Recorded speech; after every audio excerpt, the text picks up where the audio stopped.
के साथ सौम्या मिश्रा। आज ना ही हम बात करने वाले हैं कोई राजनीतिक खबरों की, न ही किसी हत्या की। आज हमारे साथ मौजूद हैं आपकी सावी।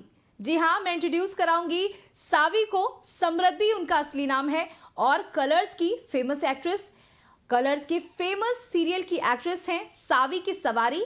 आप उन्हें जानते होंगे, लेकिन थोड़ा हम भी जान लें, इसलिए आज वो हमारे साथ एबीसी न्यूज के स्टूडियो में मौजूद है। बहुत बहुत स्वागत है समृद्धि आपका। Thank you so much. नमस्कार एबीसी न्यूज़ के सारे दर्शकों को, और थैंक यू आप लोगों ने मुझे यहाँ इनवाइट किया।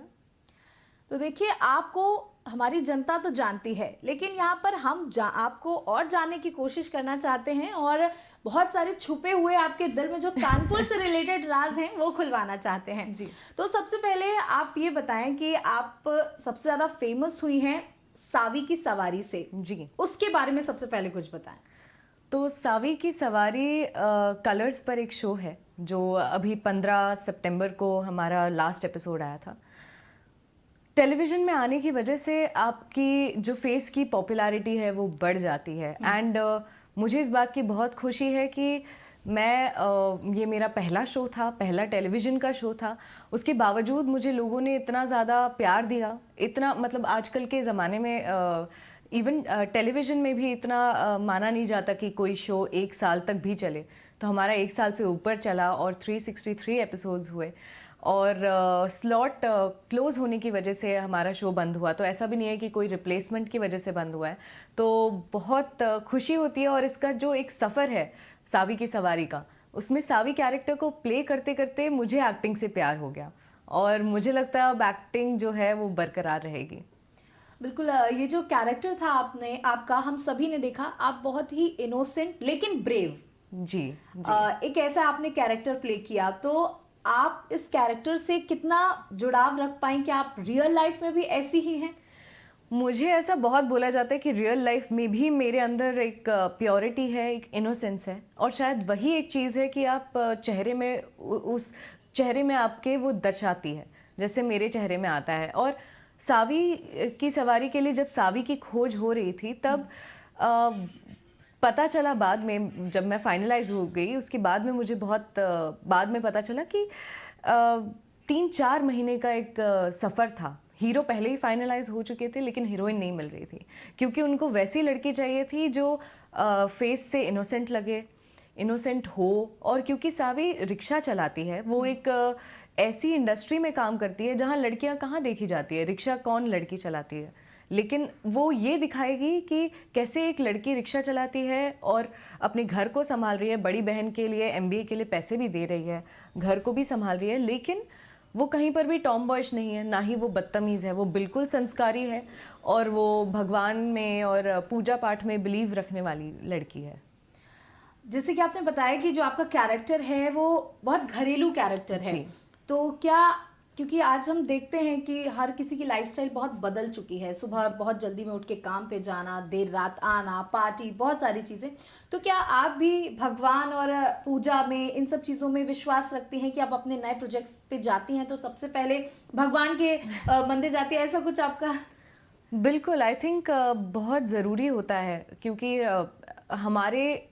हमारा टैलेंट है, हमारी मेहनत है, उसकी बियॉन्ड भी कोई एक शक्ति है जो हमारी मदद करती है। और मुझे लगता है, या तो आप, कुछ लोग जो भगवान में विश्वास नहीं करते वो इसे यूनिवर्स बुलाते हैं, पर भगवान होते हैं, एंड उनका हमेशा आशीर्वाद है। और आपके बड़े बुजुर्ग, जैसे मैं बहुत मानती हूँ, मेरे दादा दादी, नाना नानी गुजर गए हैं, तो उनका आशीर्वाद है, उनकी वजह से शायद आज मैं यहाँ हूँ। तो एक भगवान से यूजुअली हम जाते हैं तो कुछ मांगते हैं, तो उसकी बजाय हमें शायद जाकर उन्हें थैंक यू बोलना चाहिए, उन्होंने आज तक जो भी दिया है उसके लिए।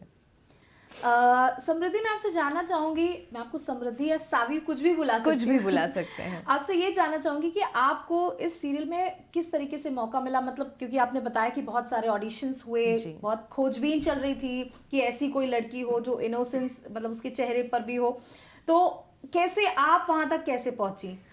तो मैं एक्चुअली दिल्ली में थी, और मैं एक और एक्टिंग प्रोजेक्ट के सिलसिले में दिल्ली में थी। तो उस समय मेरे पास ये ऑडिशन आया था करीब फरवरी में। तो मैंने किसी तरह, मैं बहुत बिजी थी, तो मैंने किसी तरह बनाकर भेज दिया, और उसके बाद कोई खबर नहीं आई, कुछ पता नहीं चला कि क्या हुआ उस ऑडिशन का। फिर 3 महीने बाद वापस मुझे वहाँ से आया और फिर मुझे लगा 3 महीने तक कुछ हुआ नहीं, क्योंकि यूजुअली इन सारी चीज़ों में ऐसा होता है कि जल्दी से फाइनलाइज करो, शूटिंग शुरू करें, और क्योंकि प्रोडक्शन कॉस्ट जो होता है वो बढ़ने लगता है। तो बाद में वापस पता चला कि फिर से वो ऑडिशन के लिए बुला रहे हैं। तो बीच में ऐसा हुआ था कि उन्होंने बहुत सारी लड़कियां देखी थी, बट हीरो से भी मैच करने वाली कोई चाहिए थी, इनोसेंट भी चाहिए थी, और कोई उनको फ्रेश फेस चाहिए था। तो जब उनको पता चला कि मेरा ऑडिशन ऑलरेडी है उनके पास, तो उन्होंने बोला एक बार वापस इनको बुलाते हैं और हमारे सामने इस बार करवाते हैं। पहले जो मैंने भेजा था वो अपने फ़ोन से बनाकर भेजा था। आजकल अच्छा हो गया, कोविड की वजह से आप अपने फ़ोन से ही सेल्फ टेस्ट बनाकर भेज सकते हैं, क्योंकि हर किसी के लिए पॉसिबल नहीं था कोविड के टाइम पर आना स्टूडियोज़ में। तो सेल्फ टेस्ट से बेहतर उन्हें लगा कि यहाँ आकर ऑडिशन दो, और मैं वहाँ गई और डायरेक्टर साहब थे, हमारे क्रिएटिव डायरेक्टर थे, काफ़ी सारे लोग थे वहाँ पर प्रोडक्शन के, चैनल के।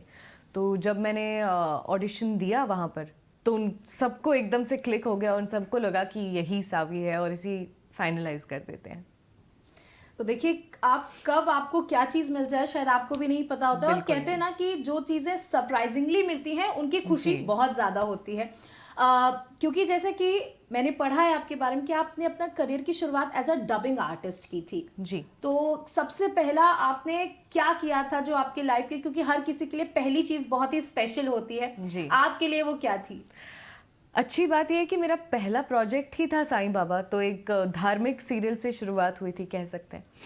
धार्मिक सीरियल, वो साईं बाबा उस समय 2006 में मेरे ख्याल से स्टार प्लस पे आता था। तो उसमें जो साईं बाबा थे, मुकुल नाथ जो थे, उनकी आवाज़ मेरे पापा देते थे। तो वहाँ पे ही उसी कास्ट में से एक कैरेक्टर था श्रवण का। तो श्रवण के लिए उनको कोई चाहिए था वॉइस, और पहला कैरेक्टर यानी मेरा फिर लड़का हुआ। तो मैं गई और उन्हें अच्छा लगा।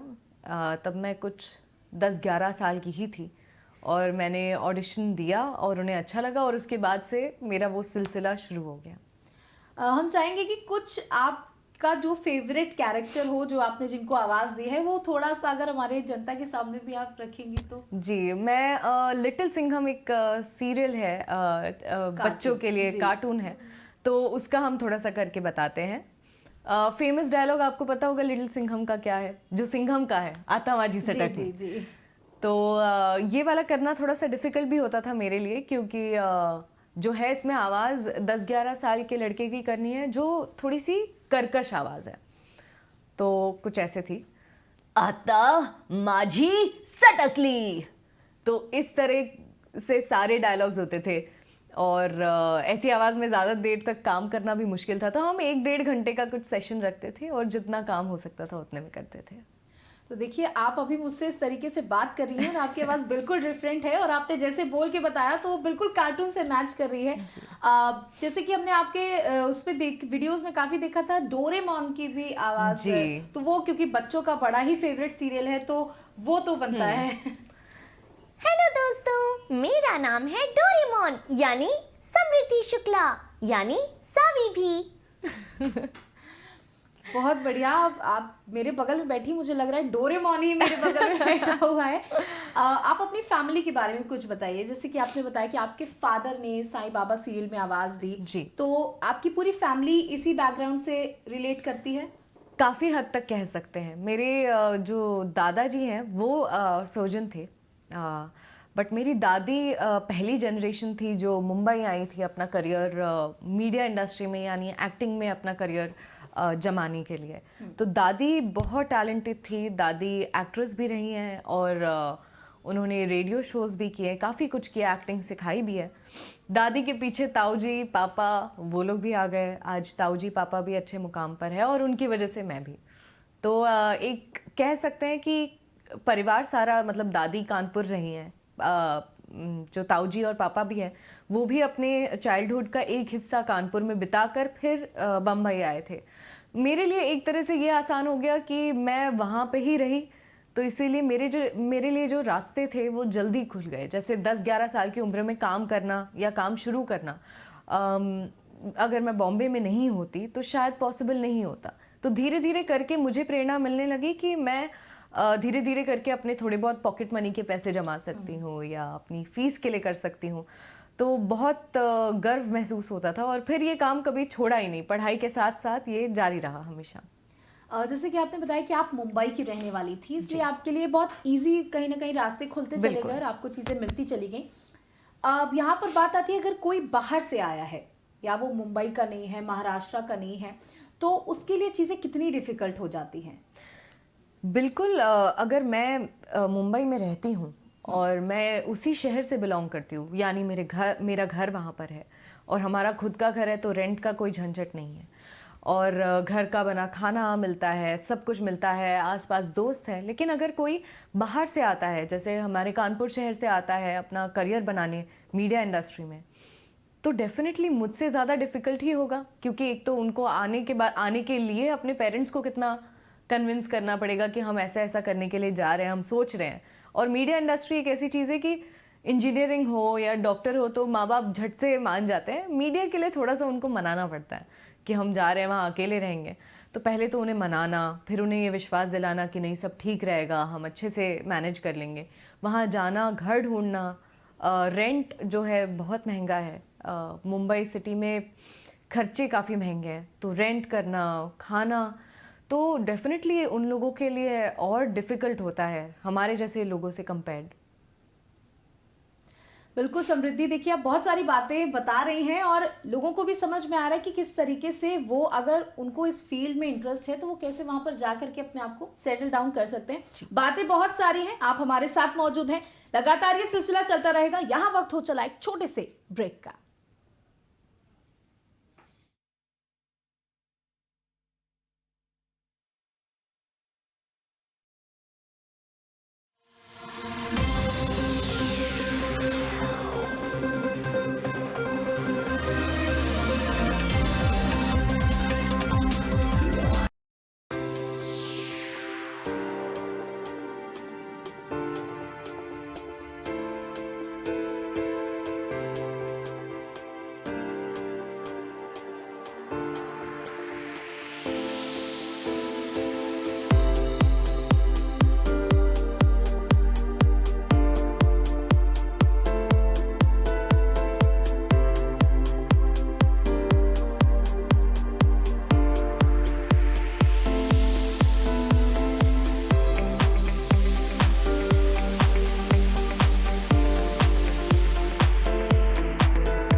नमस्कार, मैं नेहा आप सभी दर्शकों का स्वागत करती हूं हमारे खास प्रोग्राम धर्मचक्र में। और आज हम आपको ले चलेंगे धार्मिक पृष्ठभूमि कन्याकुमारी।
सावी से एक मुलाकात में आपका फिर से स्वागत है। हमारे साथ सावी उर्फ समृद्धि मौजूद हैं। सावी, लगातार हम आपसे आपके बचपने, आपके मासूमियत पर बात कर रहे हैं। आपके कैरेक्टर की भी यही पहचान है और आप इसको मेंटेन करते हुए अपने कैरेक्टर को बहुत अच्छे से निभा भी रही हैं। लेकिन हम रियल लाइफ और मैच्योरिटी की अगर बात करें तो हम देखते हैं अपने आसपास पूरे देश में देखते हैं कि किस तरीके से हमारा देश जाति और धर्म में बटा हुआ है। हर धर्म के लोग हैं, हर जाति के लोग हैं, उसके चक्कर बहुत सारे डिस्प्यूट्स भी होते हैं। जहां आप मौजूद हैं, आप एक बहुत बड़ी फील्ड में हैं, आर्थिक राजधानी में हैं जी। तो वहां पे किस तरीके से देखते, क्या कला के क्षेत्र में भी इसी तरीके से जाति धर्म में चीजें बटी हुई हैं? मेरे ख्याल से अभी तक जहाँ तक मैंने देखा और ऑब्ज़र्व किया है, मुझे ऐसा दिखाई नहीं दिया। क्योंकि हमारे जो सेट पे, यानी हमारे जो सावी की सवारी के सेट पे इतने सारे लोग हैं, या मैं स्टूडियो में जाती थी तो इतने सारे लोग हैं, और इवन मेरे जो को एक्टर हैं फरमान हैदर, तो उन्होंने कभी कोई इस तरह का ये नहीं किया कि मैं एक हिंदू लड़के का रोल प्ले नहीं करूँगा। जैसे उनके कैरेक्टर का नाम था नित्यम दालमिया, तो वो पूजा पाठ भी कर रहे हैं और वो आरती भी कर रहे हैं। लास्ट आने तक हमने राम और सीता की मूर्त को भी हम लेकर हमने ट्रैवल किया है। तो उनके पास सीता जी की मूर्ति थी और मेरे पास राम भगवान की। तो उन्होंने भी बहुत अच्छे से मतलब एक्सेप्ट किया और संभाला। और इवन एक कहावत कहा जाता है जैसे कि आर्टिस्ट का कोई मज़हब नहीं होता, क्योंकि आप आर्टिस्ट हो यानी आपको किसी भी इंसान का रोल प्ले करने को मिल सकता है। मैं ब्राह्मण हूँ, लेकिन हो सकता है मुझे कायस्थ का रोल प्ले करने को मिल जाए, या हो सकता है कैथलिक का, या हो सकता है गुजराती का, या हो सकता है मुसलमान का। तो किसी भी कैरेक्टर के लिए हो सकता है। तो आई थिंक यहाँ पर जो वो चीज़ है वो देखने को नहीं मिली है अभी मुझे। बिल्कुल सावी, जिस तरीके से हम देखते हैं कि अभी हाल ही में आई राम सेतु आई थी, उसके बाद अभी रामायण से रिलेटेड मूवीज आई, पठान आई, तो धर्म के रख करके बहुत विरोध हुआ। कहीं ना कहीं भगवा को लेकर विरोध हुआ, कि जिस तरीके से दीपिका की कॉस्ट्यूम पर विरोध हुआ। तो आप इसको कितना ठीक मानती हैं? क्या फिल्मों में या कला के क्षेत्र में इस तरीके का भेदभाव? मुझे लगता है भेदभाव ऐसे भी नहीं होना चाहिए, क्योंकि इंसान को इंसान की तरह देखना ज़्यादा अच्छा है। और गलत जो है वो गलत है और जो सही है वो सही है। वो किसी भी आई थिंक रिलीजन से बिलोंग कर सकते हैं और किसी भी वर्ग से बिलोंग कर सकते हैं। बट कोई जो कंट्रोवर्सीज चल रही हैं वो आई थिंक काफ़ी हद तक अननेसेसरी हैं। जी, देखिए ये तो हमने बात कर ली बहुत सारी, लेकिन ऐसा हमें पता चला कि आप कानपुर को एक्सप्लोर करने के लिए आई हैं। जी। तो आप यहाँ पे कितने दिनों से मौजूद हैं और अभी तक आपने कानपुर में क्या क्या देखा? तो कानपुर को एक्सप्लोर करने आई हूँ, लेकिन आप लोग ये मत समझिए कि मैं पहली बार कानपुर आई हूँ। मेरी पैदाइश यहाँ की है, मैं कई बार कानपुर आ चुकी हूँ, लेकिन क्योंकि ननिहाल ददियाल दोनों यहाँ पर हैं, तो यहाँ पर आते से ही हम सिर्फ रिश्तेदारों के घरों में ही घुसे होते हैं। कभी मामी के, कभी मौसी के, कभी मामा के, कभी दादी के, दादी बुआ के। तो बहुत सारे लोग हैं, तो उनको विज़िट करने में हमें वक्त नहीं मिलता कानपुर शहर को देखने का। लेकिन इस बार काफ़ी मौका मिला है। और इस बार पापा के जो पापा दीनदयाल उपाध्याय स्कूल से बिलोंग करते हैं, तो उनके जो सहपाठी रहे हैं, एल्यूमिनाई सारे के सारे, तो वो सारे मेरे अंकल हुए। उन्होंने मेरी बहुत अच्छे से देख रेख की है, मुझे काफ़ी जगह घुमाया, मुझे हेरिटेज के बारे में बताया कानपुर के। और कल ही हम मिले थे मनीष जी से, जो ठग्गू के लड्डू के दामाद जी हुए। तो उन्होंने ठग्गू के लड्डू भी खिलाए जो बहुत फेमस थे। मैंने लिस्ट बनाई हुई थी कि मुझे क्या क्या करना है, तो हमने ठग्गू के लड्डू खाए। एक काजू वाला आता है वेरिएंट, और एक मेरे ख्याल से पिस्ता वाला आता है। फिर हमने वहाँ बदनाम कुल्फ़ी खाई, बनारसी चाय बची हुई है। फिर यहाँ पे चाट है जो मम्मी हमेशा बोलती है, मम्मी क्योंकि हम लोग मुंबई में रहते हैं, मम्मी हमेशा बोलती है चाट लेके आना, कोई चाट, कुछ पापड़ी चाट या कुछ तो फेमस है यहाँ पर। और मैं लेकर आती हूँ, वो बोलती नहीं नहीं ये नहीं है, ये टेस्ट नहीं, ये सिर्फ कानपुर में मिलता है। तो कानपुर में वो चाट भी खाना बाकी है, एक बार पहले खा चुकी हूँ, लेकिन इस बार वो भी रीलिव करना। और मेरी फेवरेट चीज़ है कुल्हड़ वाली लस्सी, जो मोटी मलाई के साथ आती है। देखिए, जैसे कि आप भी कानपुर में आपका जन्म हुआ और आपकी पूरी फैमिली भी कानपुर से रिलेट करती है, और यूपी का एक बहुत ही टैलेंटेड हिस्सा मुंबई में काम कर रहा है। जी। क्योंकि यहाँ पर संभावनाएं कम थी, इस वजह से लोग मुंबई चले गए।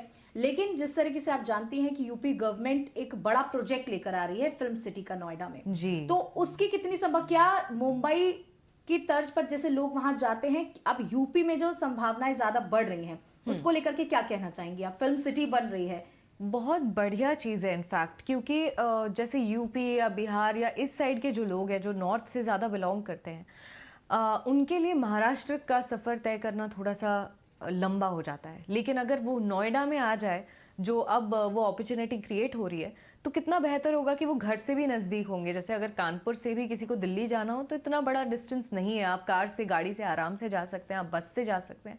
तो एक तो ये मुंबई सिटी इतनी ज़्यादा एक्सप्लोर भी हो चुकी है क्योंकि जगह इतनी कम है और पॉपुलेशन बहुत ज़्यादा है।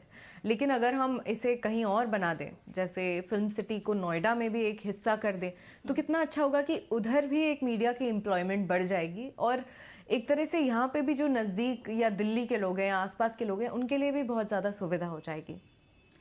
बिल्कुल समृद्धि, आपने बहुत सारी हमसे बातें की और कई हमने आपसे मासूमियत भरे सवाल पूछे, तो कई आपने बहुत अच्छे से मैच्योरिटी वाले सवालों का जवाब दिया। बहुत बहुत शुक्रिया हमारे साथ जुड़ने के लिए। आखिरी सवाल, और बस ये आखिरी आपसे कहना चाहूंगी, कानपुर के लिए आप इतने दिन से यहाँ पर हैं, क्या कहना चाहेंगी? कानपुर से इस बार जो एक जुड़ाव महसूस हुआ है वो आई थिंक एक आप एज के बाद या मैच्योरिटी में जब आते हो तो आपका देखने का नज़रिया काफ़ी बदल जाता है। तो मैं जब लास्ट आई थी तो तब से लेकर अभी तक एक चीज़ जो मैं अप्रिशिएट करना चाहूँगी, डेवलपमेंट बहुत ज़्यादा हो गया है। सड़कें बहुत अच्छी हैं, स्मूथ हैं, इवन ई रिक्शाज़ का यूज़ बहुत हो रहा है, यानी पोल्यूशन बहुत कम हो रहा है। और मैं यहाँ पर आई तो मैंने काफ़ी सर्च भी किया था कानपुर के बारे में, और ऐसे मैंने काफ़ी लोगों में ये चीज़ भी फेमस की है कि Kanpur happiest city of India है, जो टॉप 40 सिटीज़ ग्लोबली उसमें 11वें नंबर पर आती है। और वो मुझे एक्चुअली देखने को मिला क्योंकि कानपुर में लोग काम से ज़्यादा प्रायोरिटी रिश्तों को देते हैं। और अगर आप किसी मुसीबत में हो या मुसीबत में नहीं भी हो, अगर आपको किसी से बात करनी हो तो कितने सारे लोग हैं जो आपके दोस्त हैं, कितने सारे लोग हैं जो आपको हेल्प करने आ जाते हैं। मेरे अंकल अजय दीक्षित जी, वो आए हुए हैं मुझे यहाँ लेकर। मेरे पापा हैं नहीं है, कोई बात नहीं, वो मुझे लेकर आ गए। तो ये जो चीज़ है, ये जो अपनापन है, ये जो एक फैमिली वाला कल्चर है जो कानपुर में मैंने देखा है, ये मैं चाहूँगी कि मैं इसका एक हिस्सा और इसकी एक लर्निंग खुद जाके मुंबई में भी लेकर जाऊँ और वहाँ के लोगों में भी थोड़ा सा ये सिखाऊँ और खुद भी सीखूँ। बहुत बहुत शुक्रिया समृद्धि हमारे साथ जुड़ने के लिए। और हमारे साथ समृद्धि सावी की सवारी की लीड एक्ट्रेस थी, जिन्होंने अपनी लाइफ से, अपने करियर से जुड़ी बहुत सारी बातें हम सबके सामने शेयर की।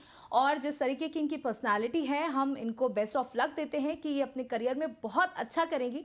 फिलहाल कार्यक्रम में इतना ही, बने रहेगा ABC न्यूज़ के साथ। नमस्कार।